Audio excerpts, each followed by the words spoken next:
প্রিয় ভিউয়ার্স, আসসালামু আলাইকুম। আমি জিহাদ হোসেন। আজকে আসছি দেখেন একটা সবুজ গায়ে, সবুজ গ্রাম বলা যায়, সবুজ পল্লী বলা যায়। দেখেন এত সুন্দর সবুজ। আমার একটু সবুজের প্রতি দুর্বলতা আছে, যে সবুজ দেখলে আমি একটু দুর্বল হয়ে পড়ি। গাছ দেখাচ্ছি, দেখেন গ্রাম্য গাছ, পাকা ফল ধরেছে। গাছের নামটা আসলে আমি ওইভাবে বলতে পারছি না। ছোটোবেলার থেকে গাছটা যদিও চিনি, কিন্তু নাম ভুলে গেছি। এই দেখেন জাম গাছ। এটা অবশ্য জাম বলতে আমরা যে জাম দেখি সেটা ঠিক না, এটা হচ্ছে খুদে জাম গাছ। জাম খুব ছোট ছোট হয়, একই রকম দেখতে গাছ, কিন্তু জাতে ছোট। এই দেখেন একেবারে দেশি বড়ই গাছ যাকে বলে, এই হচ্ছে বড়ই গাছ। সবুজ দেখলে একটু দুর্বল হয়ে পড়ি, তাই আপনাদেরকে বারবার দেখাই। দেখেন আরও খুদে জাম গাছ দেখতে পাচ্ছেন। এই দেখেন এই আর একটা গাছ দেখাচ্ছি, সড়া গাছ। বিভিন্ন রকমের সংমিশ্রণে সবুজ গ্রাম বলা যায়। আপনাদেরকে দেখাবো। ওই দেখেন কলা বাগান, একেবারে মানে সেই চাষ করা কলা বাগানের মতো ঘন কলা গাছ। এত সুন্দর লাগে দেখতে, দেখলে মনে হয় যেন চোখ জুড়িয়ে যায়। ঘের দেখতে পাচ্ছেন, অবশ্য এখনো পানি ঠিক মতো হয়ে পারে নাই, জায়গাটা একটু উঁচু। এই ঘেরটা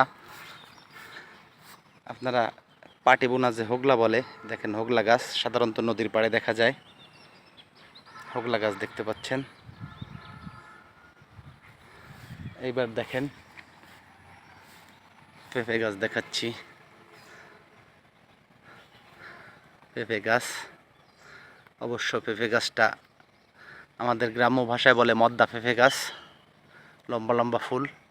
অবশ্য এতে অনেক সময় পেঁপে হয়, অনেক সময় গাছ কেটে দিলে আবার মায়া ফুল ধরে পেঁপে গাছ হয়। এই একটা পেঁপে গাছ দেখেন, খুব সুন্দর পেঁপে হয়েছে, খুব ভালো লাগছে দেখতে পেঁপে গাছটা। অনেকগুলো পেঁপে ধরছে, অবশ্য এখনও খুব বেশি বড় হয়ে পারে নাই, খাওয়ার উপযোগী হয় নাই। আর কিছুদিন গেলে আর একটু বড় হবে, খাওয়ার উপযোগী হবে। দেখেন বন্ধুরা, সবুজের মাঝেই আমি আছি।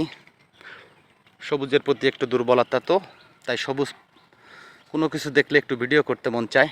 দেখেন কত সবুজের মাঝে আমি, একবার মানে মনে হয় পুরো সবুজ।